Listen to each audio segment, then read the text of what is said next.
This week we're here with Toyota's SUV version of their Hilux. David, what's it called? It is called the Toyota Fortuner Crusade.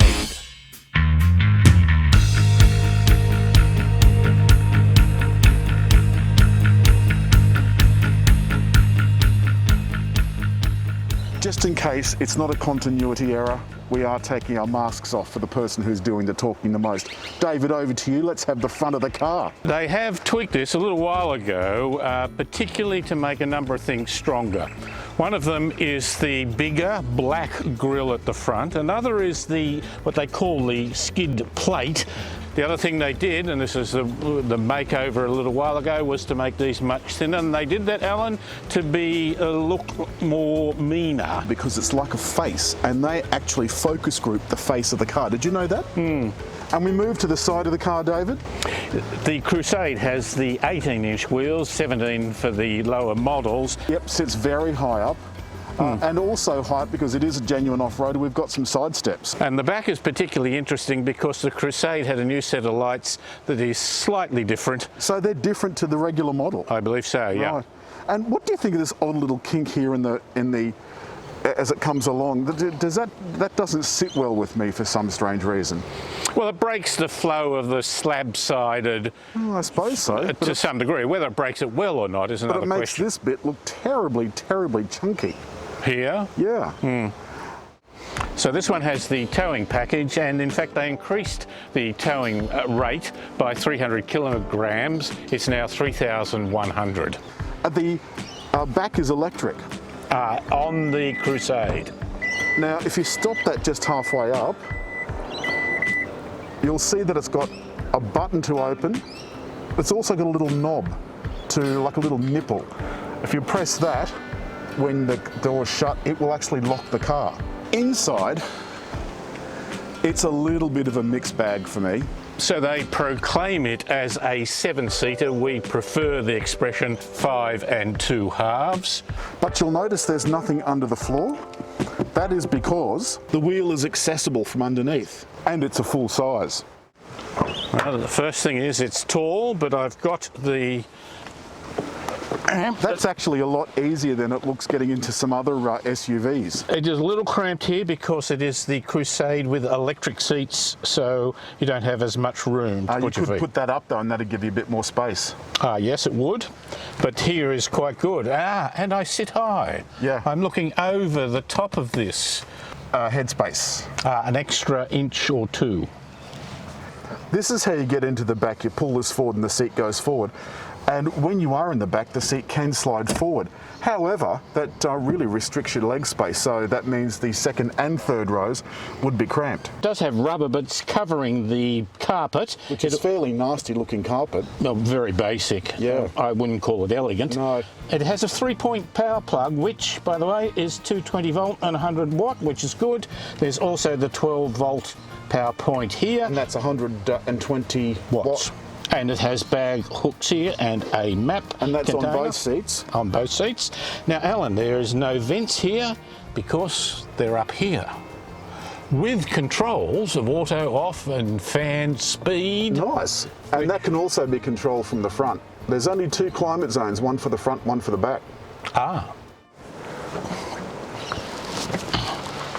It's more theatrical getting into one of these, isn't there? Well, I think anything theatrical is a good thing. We've got some electric adjustments down here, so that's where you could raise the seat if someone was in the back.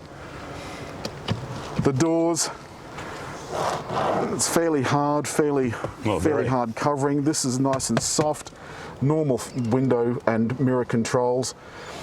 Down on the side, this is part of the towing pack. There's all sorts of other four-wheel drive related stuff, plus some diesel related stuff, a stop-start, and a fairly standard dash. It has the cruise control on this standard sort of stalk down here too. Yeah, it hasn't moved up onto the steering wheel, but it's also got paddles, which I think is somewhat hopeful, and this kind of timber look plastic for the steering wheel. Steering wheel buttons, that's all pretty standard, but very old-fashioned. The seating inside is this leather accented stuff. You can't really tell what's leather and what's not. This is a bin. It's rather big. Functional sits at the one level. We have some controls here, including the diff lock and turning off the traction control. We can choose various modes for driving. And you know, David, that really makes the ride so limo-like. Does it? No, it doesn't affect the suspension whatsoever. It's not that sophisticated. It has Apple CarPlay and Android, of course. Couple of cup holders there. Couple of cup holders fit. Usual control, somewhat old in its style here. But still very functional, and below that we've got seat heating for two, look. Now this is 8 inches now. They increased that by 1 inch. I do like an extra inch, Dave, and sometimes that makes all the difference. But the problem I've got is this god-awful Dick Smith System 80 clock from what, the 1980s? What the hell is that about in a car that's worth, David? What is this worth again, did you say? It starts at $49,000 plus on road. And the Crusade? It goes up to $61,600 plus on-road costs. We've got the JBL, you're quite right, and there's also some nice padding here, and just in case that you've forgotten that you're in a Fortuner, it's marked here on the glove box, but perhaps that's only needed after a night out. There's no question that once you're in this car, it is much quieter than the rattly diesel sound that you get when you're standing outside. When they upgraded this a little bit more significantly than recently, they just added in things like the emergency announcement. If you have a big accident, it will automatically call a Toyota service. More recently, they have done those sorts of major changes more to the Hilux than to this one. So about 12 months ago they made a more significant upgrade. They improved the engine, still 2.8 litre diesel, but they increased the power to 150 kilowatts, which is an extra 20, and the torque to 500 newton meters, which is an extra 50. And it now gets 7.6 litres per 100 on the combined cycle. The city is where this is going to get most use. And one thing that I've noticed about all of these SUVs that are made from an LCV, so like a tray-back ute, is the suspension is really hard. And it handles like you'd expect an LCV to handle. Although, as I pointed out, it does have upgraded suspension. It's got proper independent suspension instead of leaf springs, straight from horses and drays of the 19th century. It does have some of the mod cons because it was retested a few years ago. And of course it came out fairly well, but now it would have to have blind spot monitoring, which this doesn't have. It does have lane control, and this is that piece of road I've taken you on before, where it's got markings of stuff all over the place. The interesting thing about this Toyota system is that it only kicks in, the active lane control only kicks in when you turn the active cruise control on. So I've turned it on, it says up on the dash that it's ready, one press down and it's now active, as is the active lane control. Now here's one of those dodgy lane markings. It doesn't know what to do. Oh, Jesus Christ. Did you, I don't know if you saw that again, but we went sideways, and it's doing it again. This thing is trying to steer not on the road markings, but on the leftover from construction markings. If you weren't ready for that, that'd be quite a shock. It's tried to take me into the other lane, ignoring the white markings and going for the scrubbed out markings instead. Very annoying.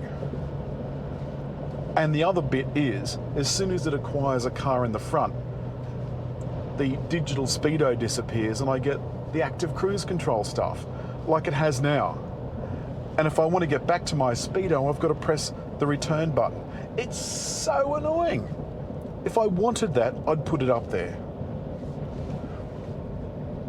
The cabin noise is fairly good at this speed. And you can see I've got my Apple CarPlay up, which means that I'd be able to listen to my tunes and so forth on a long trip.